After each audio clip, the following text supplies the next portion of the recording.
Muito bem, nós vamos começar a correção das atividades da página 146 do livro de vocês. As atividades da página 146, elas encerram o conteúdo sobre as características físicas da região centro-oeste. Tá? Então vamos lá. A primeira questão. Quais são os climas predominantes na região?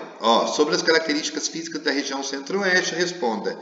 Quais são os climas predominantes na região? Quais são? São dois. Seco e úmido. Não. Clima, ele tem uma outra característica. Tem nome do clima. Quais são?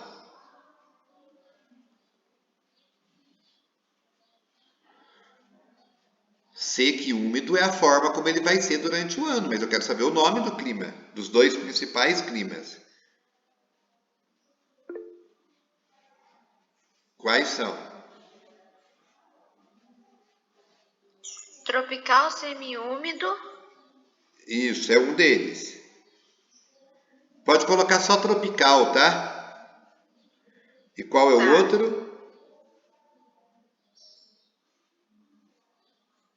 Vou falar para vocês. Então é o tropical e o equatorial. Qual é a principal formação vegetal do centro-oeste? Cerrado, isso mesmo. Tá? Então, o clima predominante é o tropical e o equatorial. E a principal formação vegetal é o cerrado. Questão 2. Quais são os principais impactos ambientais relacionados à vegetação do Cerrado e do Pantanal?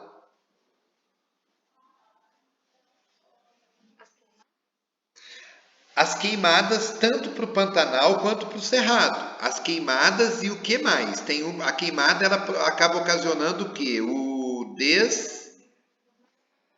desmatamento. E desmatamento e queimada vale tanto para o Cerrado quanto para o Pantanal. Só que no Pantanal também tem um outro problema que é enfrentado. Qual que é esse outro problema ambiental? Mas o que a agricultura acaba fazendo? Poluindo quem? Por causa dos agrotóxicos. Quem que ela polui? Mas não é a vegetação. A vegetação já foi tirada. Para onde que escorre, gente? Para a água. Então a poluição da água pelos agrotóxicos. Então quer dizer que quando eu falo do cerrado, eu vou ter a queimada e o desmatamento, tá? E no Pantanal eu tenho a queimada, o desmatamento e ainda a poluição da água. Depois a questão 3. As frases abaixo têm erros. Reescreva-as corretamente no caderno. Na letra A, todas as queimadas no cerrado ocorrem espontaneamente. Como que ficaria correto? Muito bem. Nem todas as queimadas do cerrado ocorrem espontaneamente. Porque a gente sabe que tem aquelas que são feitas pelo homem, né? Depois a letra B. Não são necessárias técnicas de correção do solo no cerrado, pois ele é muito fértil. Como que fica?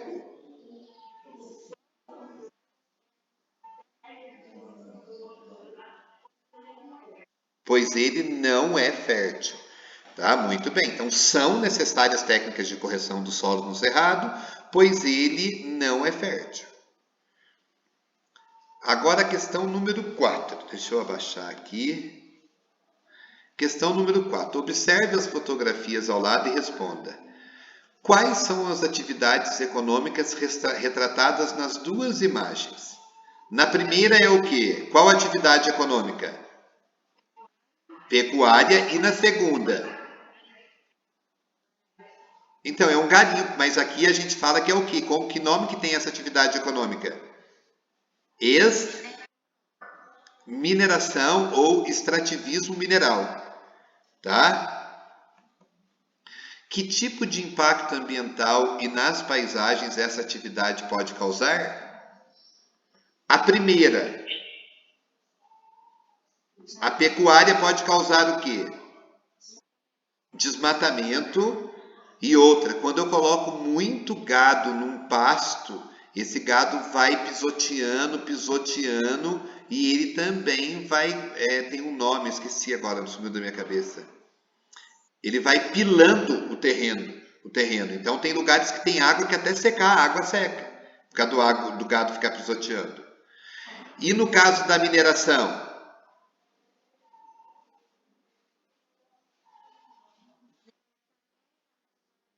Há o desmatamento, o que mais? Muito bem, eles usam o mercúrio, né, para poder tentar achar o ouro, porque o mercúrio gruda no ouro, daí eles conseguem achar mais fácil. E esse mercúrio é altamente tóxico e vai para a água. São os dois principais. Além de também provocarem um processo de erosão antrópico, concordam comigo? Porque o que é esse buraco aqui? Uma erosão. Tá? Agora vamos para a questão 5 e última questão aí de vocês. Leia o texto abaixo do geógrafo Aziz Absaber sobre a vegetação do Cerrado. Além de conviver com alguns dos piores solos do Brasil intertropical, a vegetação dos cerrados conseguiu a façanha ecológica de resistir às queimadas, renascendo das próprias cinzas, como uma espécie de fênix dos ecossistemas brasileiros. Não resiste, porém, aos violentos artifícios tecnológicos inventados pelos homens ditos civilizados. Quais são as limitações naturais impostas à vegetação do Cerrado em seu desenvolvimento?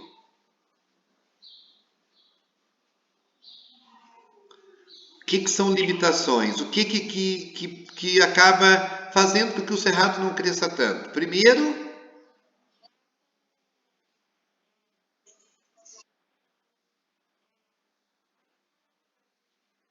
mas então, não é bem isso, Nicolas. Eu quero que vocês digam para mim quais são os dois itens que fazem com que o Cerrado não se desenvolva muito. A gente vai colocar queimadas naturais, tá? Porque elas acontecem naturalmente. Por isso que o Cerrado vive em constante brota, porque sempre queima. E o que não é muito rico que a gente acabou de ver aí? Opa, alguém falou lá no fundo também, o solo. Quem que falou o solo lá no fundo, quietinho?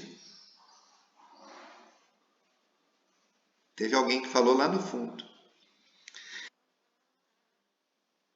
Ah, então, o solo pobre, né? E as queimadas espontâneas. Como a atuação humana interfere no equilíbrio ecológico do cerrado? O que o homem faz? Queimadas, que mais?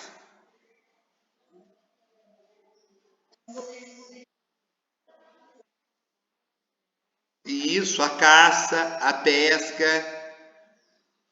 Ó, tem uma figura que a gente acabou de ver aí em cima que também prejudica pra caramba o cerrado. A mineração, o extrativismo vegetal. Lembra que a gente viu que o cerrado está sendo desmatado para produzir carvão? Tá? Então, tudo isso são problemas que o homem acaba interferindo e gerando grandes problemas para o cerrado brasileiro. Gente, depois eu envio foto para vocês lá no grupo das respostas, mas eu acho que de acordo com que a gente foi corrigindo aqui, dá para os alunos, não preciso nem mandar a resposta. O aluno tem como corrigir pelo próprio vídeo. Porque nós fomos bem devagar e as respostas não são longas. Eu vou encerrar essa gravação agora.